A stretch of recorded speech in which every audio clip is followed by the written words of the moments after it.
Hello mga ka-order! Huwag kalimutan mag-like sa aming video and subscribe ang aming channel. At huwag kalimutan mag-pindot sa notification bell para updated kayo sa bago naming video.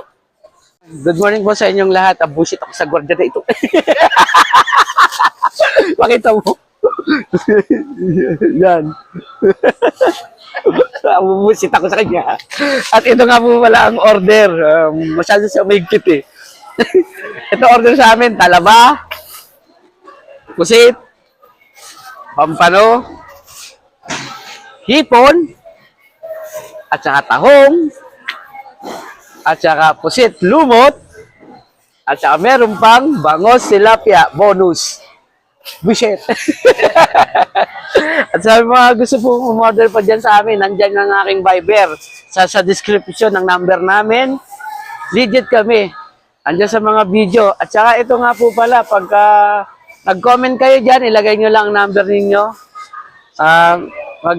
Mga rider o kung sino man dyan na malapit lang dito sa Quezon City. Pagbibigay kami ng ulam, basta magra-raffle kami. Ilagay nyo lang number nyo. Kung sinong ano, basta nakasubscribe kayo sa amin ha. Yun.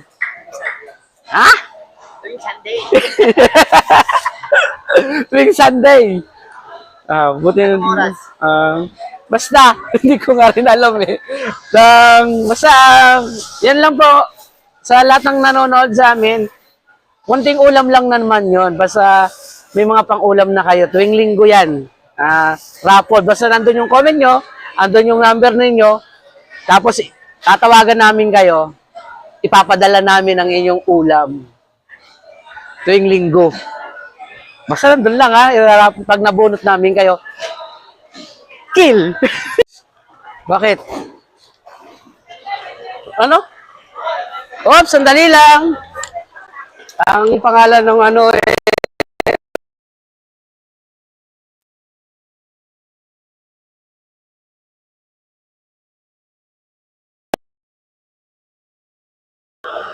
akala ko nandun ka sa likod ko. Langya ka?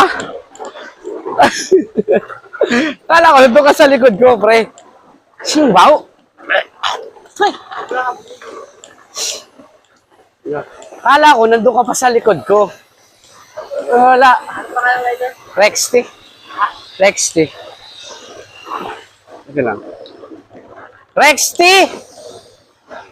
Rexty! Resurrection! Yun. Sa dulo.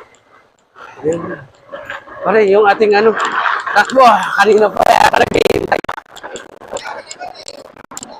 Hanap yung rider. Ako naman nahanap yung magpapadeliver. Rexty Resurrection, sir, no? Yun o? Vlog ba yan? Ayan, sir. Baka sumasahod na yan. Hindi pa, sir. Kakaumpisa pa lang. Peke naman. Sir, meron kami pa-promo tuwing linggo. Basta nakasubscribe ka sa amin. Pang-ulam lang. Oh, ikaw, ano pang ano mo? Ano no? yan? Basta magko-comment ka lang doon, sir, ha? Pati number mo, pangalan mo. Okay. Sige, sir. Mamaya sa Sige, sir. Thank you.